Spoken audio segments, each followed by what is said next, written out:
Oui. Edouard, ce qu'il dit, c'est intéressant sur l'histoire du DJ, l'animateur radio qui part au Maroc.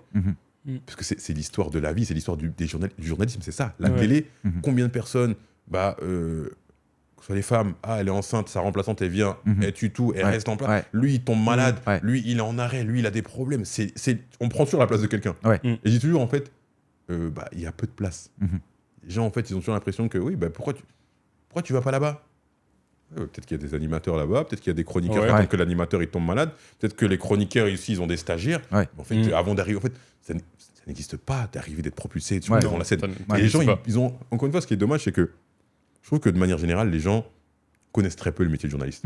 C'est qu'aujourd'hui, journaliste, c'est mélangé avec animateur / éditorialiste, stage voix off, c'est fou. Tout le monde est journaliste. C'est-à-dire que c'est mélangé dans un micmac.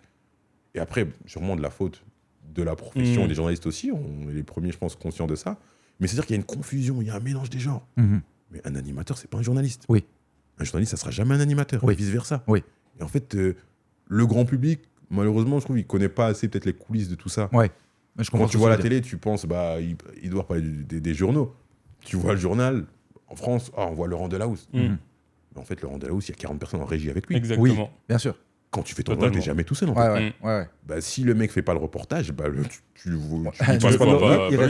comme ça, il va faire mannequin challenge au journal, tu vois, il se passe rien du tout en fait.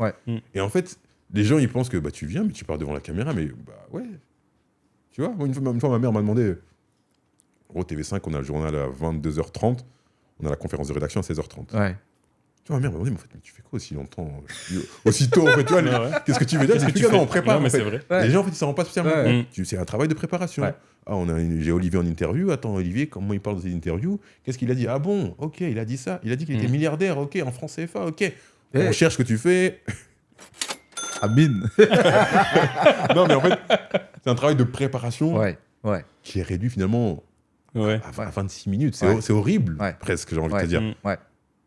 Je me rappelle à Télé Sud, des fois, tu fais ton truc, tu fais ton petit sujet, ce qu'on appelle du desk, ça veut dire qu'on t'envoie des images, tu poses ta voix, tu écris un commentaire, tu poses ta voix. Des fois, où tu le rends en retard. C'est-à-dire que tu as passé la journée à travailler sur ce sujet-là. Et ça veut dire que des fois, il n'y a pas de place dans le journal. Ça saute. Toi, tu es là, mais mon sujet devait passer.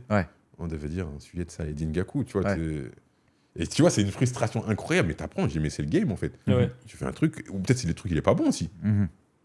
Non, c'est vrai que il est peut-être pas bon, mais et du coup, les gens voient pas ça comme ça. Ils voient, les journalistes, ils vont te dire oui, et même au-delà de tout ça, dans la profession du journaliste, j'ai rien contre Laurent Delahousse ou même les stars des JT de TF1 ou de France 2, mais ils représentent 0,01% de la profession. Absolument. Tout à fait. C'est un métier qui est très précaire, c'est un métier où beaucoup de jeunes ne savent pas si on va les appeler le lendemain. Il y a statut de pigiste, je suis pigiste notamment. On ne sait pas quand on va t'appeler, plus ou moins. C'est un peu, c'est pas facile. Et les gens pensent que ils touchent des millions. En gros, on va pas se plaindre pour eux. Mais en fait, non. Comme ça dit, c'est un tout petit pourcentage. C'est ça, ils représentent les vedettes de la télé sont une minorité. Une minorité dans ce métier-là. Et des fois, même dans les conditions de travail. Je vais pas parler de Laurent Delahousse, mais d'autres, ils ont des équipes peut-être un peu plus fournies pour travailler, un peu plus de temps pour préparer les choses. Après, ils font très bien leur job. Moi, je respecte énormément ceux qui sont à l'antenne. Des fois, je suis pas fan de ce que certains font ou que certaines personnes font. Je dis jamais, je me suis mis un peu une règle où je ne mets jamais sur les réseaux. Je vais attaquer les gens de la profession, même si des fois, il y a des choses qui m'exaspèrent ou autres. Mais c'est pas si facile. Ah non, ça doit être.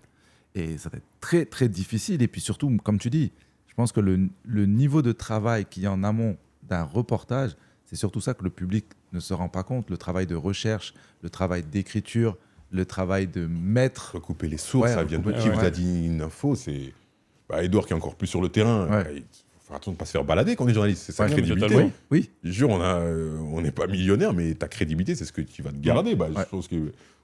Dans ce qui est politique ou autre, Edouard en parlera mieux que moi sur le terrain en tout cas. Moi, je peux venir te voir, tu vas me dire j'ai été agressé. Ah bon, d'accord. Il peut pas aller en antenne dire sans vérifier. C'est Edouard de Brut, Olivier s'est fait agresser aujourd'hui. Non, il peut pas dire ça. Parce que c'est ça, tu portes la crédibilité de tout un média. Exactement. Ton média. Non, mais c'est ça. Et ce qui est intéressant dans ce que Salah a dit, c'est que moi, aujourd'hui, dans ce que je fais, notamment, on parlait de l'impact de Brut tout à l'heure, je me rends compte de tous ces aspects-là, en fait, finalement, du journalisme. C'est-à-dire, Aujourd'hui, j'ai un podcast sur le YouTube de Brut Officiel. Et là où ce que Salah dit est hyper intéressant, c'est qu'aujourd'hui, sur ce podcast, je suis à l'antenne. Oui. J'incarne ce format Vie extraordinaire. Mais en fait, il y a toute une équipe qui poste derrière. Bien sûr. Et à chaque fois que je sors un épisode, après les gens, tu reçois beaucoup de félicitations, c'est trop bien. Waouh, Edou, c'est génial. Machin, Smiley cœur, hashtag, c'est bien. T'es génial, t'es le meilleur. Mais Olivier, mais respect de fou à toutes ces personnes. Notamment, je bosse avec Étienne Melou sur ce format, Alexandre aussi dernièrement. Mais en fait, c'est des gens qui charbonnent des fois 10 fois plus que toi. Oui, je comprends ce que tu veux dire. Ça, en fait. On ne dit pas que les gens qui incarnent, ils ne bossent pas. Tu bosses, tu fais le taf avec eux. Mais en fait, ils ont un travail de recherche, de spontanéité, du truc de « Ok, on va chercher, c'est quel profil, c'est ça qu'il faut ?» Et ils font ça incroyablement. Et tu les vois jamais. Ouais, il y a énormément de gens de l'ombre. Énormément de gens de l'ombre. C'est ça. Et pour revenir sur l'humilité dont Salah parlait tout à l'heure, sur le fait que même dans la présentation, il y a toujours 2 personnes, mais il y a toujours une guerre un peu d'ego. C'est-à-dire, en fait, il faut beaucoup d'humilité pour mettre tout ce travail-là en lumière et toi, rester vraiment en backstage. Tu vois, et parallèlement aussi, tu sors de ce format-là, YouTube, où tu es exposé, machin. Le lendemain, on t'envoie dans les manifs à Dakar, tu prends les lacrymogènes, tu cours. Tu cherches un refuge. Tu cherches un refuge. Les gens qui suivent Edouard auront la référence. Chercher un refuge.